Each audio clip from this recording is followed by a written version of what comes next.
Hello champions and future champions, I'm Grandmaster Grigoryan and today we will speak about Stafford Gambit, which recently became very popular. If you hate or get annoyed when you face this gambit, I promise you this will be the last day. Today I'm going not just show you how to react against this dubious gambit, but how to get not just big advantage but practically a winning one. I don't say that this gambit is bullshit, because really objectively it's very bad, but practically it works, because there are so many dangerous things for white, so many traps, and if you don't know them, you really can get into trouble. But I'm here to show all of them, so you avoid them, and then I will show you the refutation. We will start with the ideas. What black try to do, why black has some compensation here, temporary, and then I will show you the downsides, what other downsides there are for black, despite of being pawn down, and then we'll go to refutation. Also, on the last part of the video, I will share my opinion until what level you can try Stafford Gambit. So, let's go step by step. Let's start how we get to this position. After e4, e5, knight f3, knight f6, Petroff Defense, and after knight e5, here black cannot take knight e4. Do you know why? If you don't know, please pause the video and think about. Okay, because of queen e2 move. White develops a queen, attack the knight on e4, and black gets problem because of their king in the center. The thing is that if black retreat the knight somewhere f6 or d6, there will be discover track, and then black loses their queen. After queen e2, if black plays d5, it helps them, but just temporary. After d3, anyway, they should move the knight, and after moving the knight, they will get problems with discover track. That's why in Petroff Defense, after knight e5, the main move for black is d6. Attacking the knight first, and only after white retreats the knight, then black takes the e4 pawn. Now queen e2 doesn't give much for white, because there is queen e7 move and black is okay. So, this is the main Petroff Defense. But now after knight e5, black plays knight c6, and this is how we come to Stafford Gambit. Black developed a piece taking the knight on e5 the same way they were playing d6, and if he retreats, then they are going to take the e4 pawn. And after we take the knight on c6, black takes dc6. And what is happening? Black sacrificed a pawn, and here also it's white to move. But what compensation black tries to get? Now with this way, both of their bishops are open. Also, when the pawn is on c6, the queen is also open. So we can see that queen bishops are doing already very good, and the knight on f6 also developed, and our e4 pawn additionally hangs, while all our pieces are on the first rank and we need to do something about it. Before we go to the refutation and I show you how you should react against Stafford Gambit, let me show you the popular traps, the favorite ones of Stafford Gambits, because knowing that traps you will understand the strategy of the refutation much better, and also it's gonna be lots of fun to see what really the Stafford Gambit players tries to do here. There are numerous traps. I'm not going to show you all of them, just I will show you the most important ones, which illustrates black's ideas. Now, after dc6, let's start with the first one. If white plays d3, simply defend the e4 pawn at logical moves. They also open the bishop on c1. Now black plays bishop c5. Actually, after knight c6, dc6, almost after each of our moves, d3, knight c3 or something else, black going to play bishop c5, develop the bishop here. This is a very nice position. And then using the bishop on c8, black will play knight g4. So the bishop on c8 defends the g4 knight, and then together the bishop on c5 and the knight on g4 will try to put some pressure on our f2 pawn. So after d3, black plays bishop c5. Now black wants to play knight g4. And when we play bishop e2, not allowing knight g4, black plays h5. Still, they want at some point to play knight g4, and when we take bishop g4, they will take hg4, opening the h line. Here there are a few traps. The first one is when we play h3, we don't allow knight g4, and black plays queen d6. Looks okay, we can go to castle, and here we are getting into a trap. If you don't know this trap, I refer you to pause the video and try to find it before I show you it. Okay, after short castle, black takes bishop h3, and after gh3 they use the power of the bishop on c5 and give queen g3 check. We cannot take, of course, because of the pin, and then we play king h1, queen h3, king g1. It's not just perpetual check, we are getting checkmate. These three pieces, also the fourth one on rook on h8, are too active, so our king on g1 will not survive. There are different ways here that black wins. The easiest one is bishop d6. Black wants to play queen h2 with checkmate, and after we play f4, closing the bishop on d6, now queen g3 check, king h1 and knight g4. We cannot defend against queen h2, checkmate, and when we take bishop g4, black takes hg4, and we got checkmate. Another trap is, after bishop c5 and bishop e2, h5, if we go short castle immediately. Now, if black plays again queen d6 with idea knight g4, we are in time to bring the knight on b1 to defend our king on g1, playing knight d2. And after knight g4, knight f3, and we are exactly on time, we defend the h2 pawn. However, after we played short castle, instead of playing queen d6, black plays knight g4. And if we try to do the same thing with knight d2, knight f3, defending the h2 pawn. Now black, instead of playing queen d6 and attacking the h2 pawn, black plays queen h4, attacking not just h2, but also the f2. Now you can see that three pieces are attacking the f2 pawn as well, and we are getting in trouble. And after knight g4, when we play h3, here we are getting trapped. The second favorite one of Stafford Gambit players, queen d6. What's happening? Now queen h2 checkmate is coming, and when we take hg4, again we cannot play g3 because of this strong bishop on c5. This is a very important moment, guys. I'm going to illustrate the power of this bishop on c5, and then when you will see the refutation, it will be easier for you to understand and also remember how we are going to kill this bishop on c5. But before we get there, let's finish with these traps. After g3, black takes queen g3, and we are getting checkmate. If we try some rook e1, it doesn't help because of queen h2 check, and then queen h1, anyway, checkmate. After queen d6, our only move here that we are not resigning immediately is e5. The idea is that if black takes queen e5, trying to do the same thing.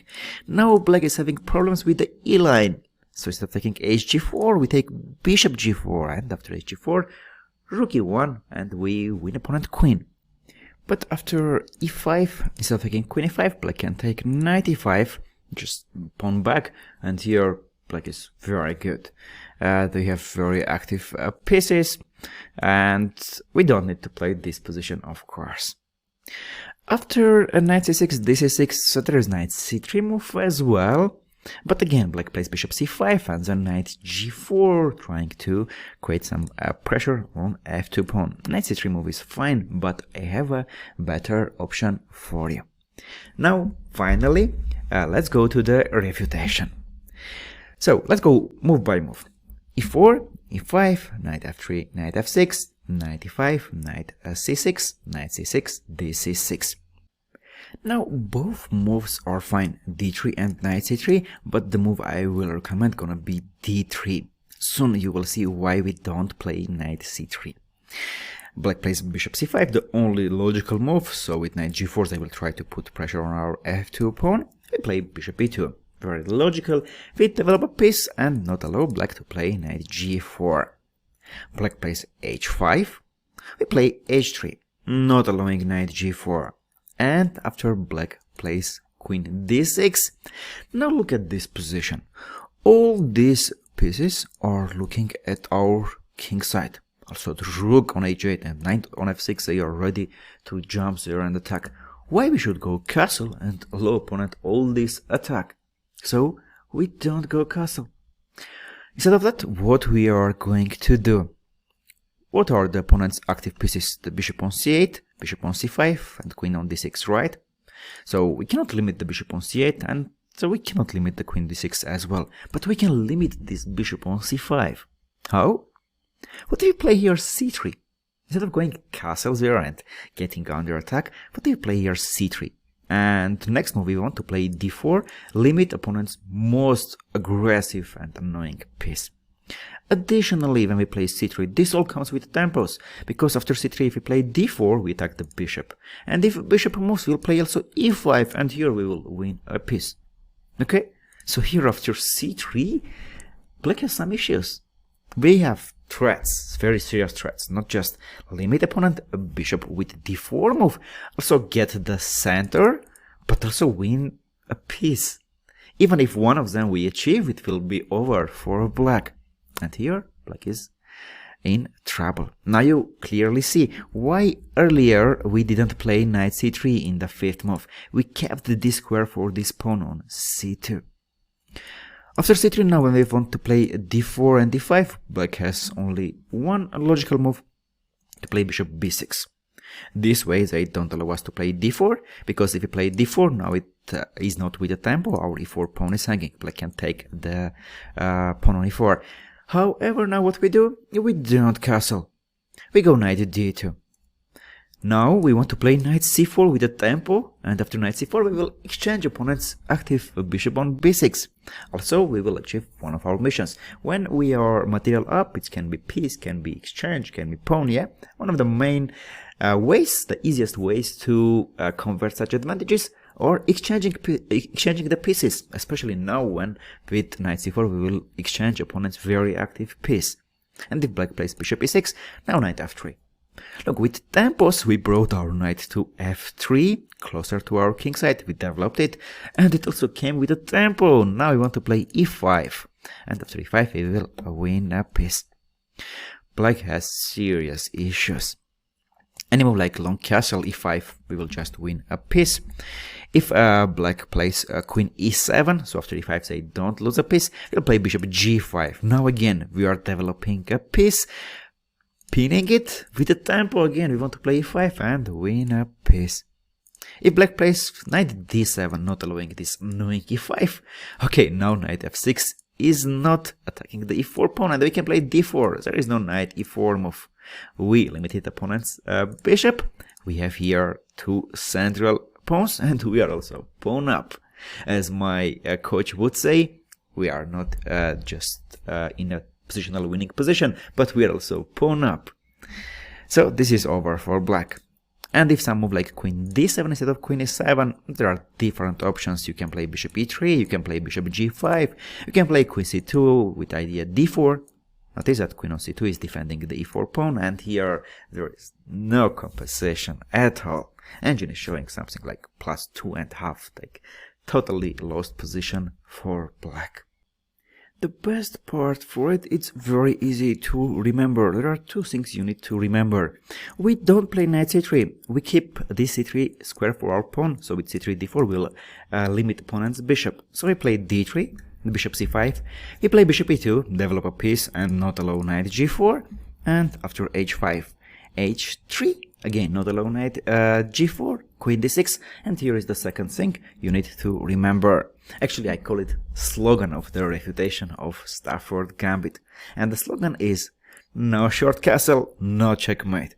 As I showed already, yeah, these all pieces are looking at our king side. Why we need to go to short castle and then make opponents happy because of their attacks and sacrifices and their traps. So no short castle, no checkmate. This is one of the things I will recommend you to remember. In Stafford Gambit we will not go castle. We'll take the center, and at some point in the future we will play with long castle. Okay, let's see now what else black can do. After d3, bishop c5, bishop e2, h5, h3. So this was queen d6 move, after which we play c3 with idea d4, e5. If instead of queen d6, black plays queen d4, now actually you can play short castle, because if black plays queen d6 back, trying to do that knight g4, they lost a very important tempo and they are not in time anymore. After c3, knight g4, we are winning with e5 move. because after queen e5 you take bishop g4 and then rook e1. You know this idea already. And after knight g4, e5, if knight e5, you play d4, and again you win a piece. But to make everything simple, I recommend to just remember the slogan, no short castle, no checkmate. And after queen d4, as you have seen, anyway, we are going to play long castle, right? So rook f1, simply defending the f2, and now it's coming c3 with a tempo, d4 with a tempo on this bishop on c5, and then e5 attacking the f6 knight. And anyway, we are going to prepare long castle.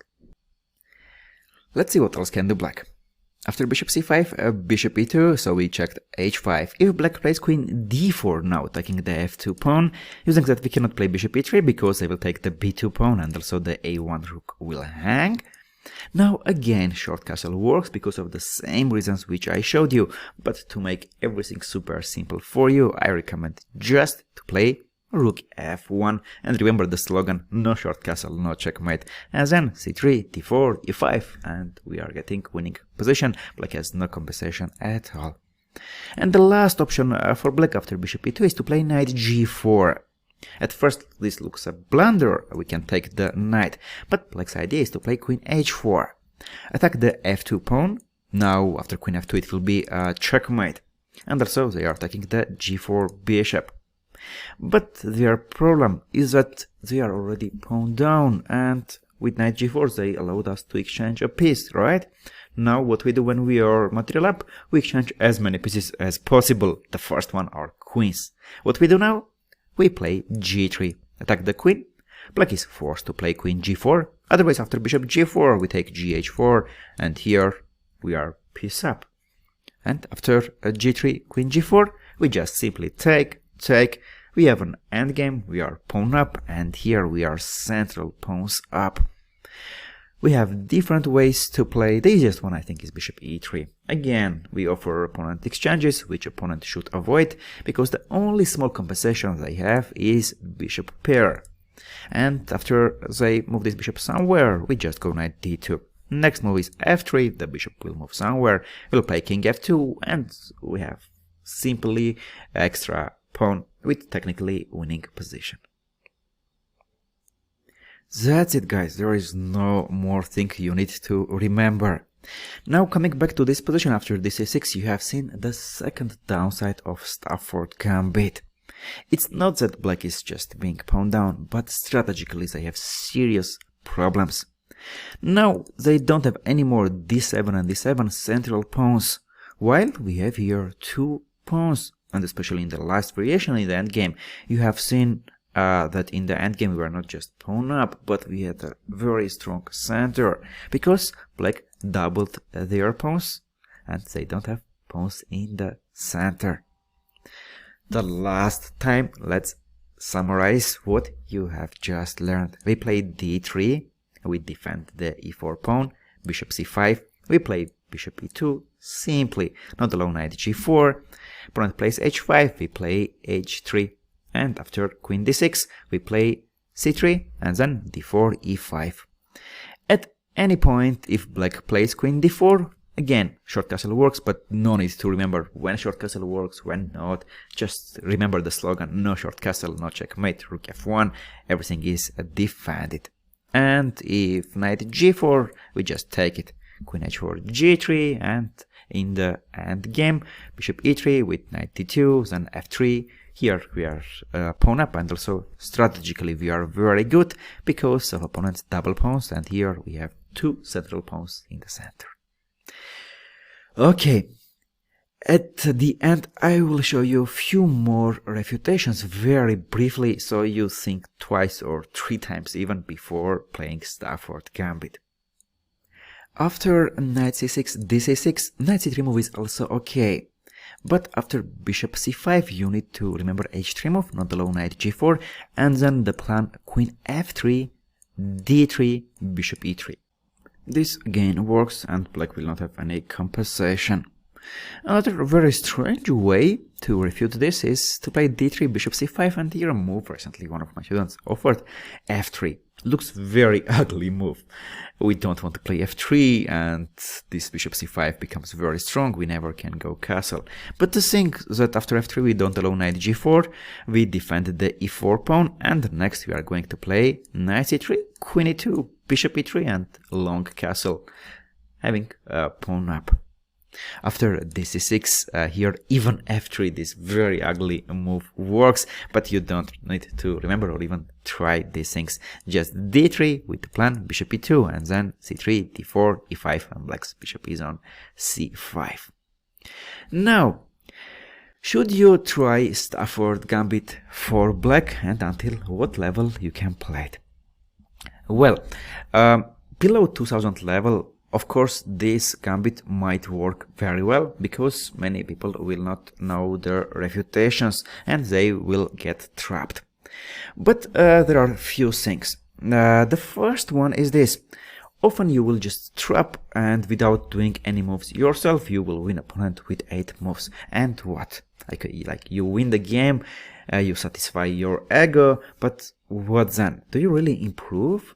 Not really, because you improve when you play chess, you have different positions, you make decisions and other stuff.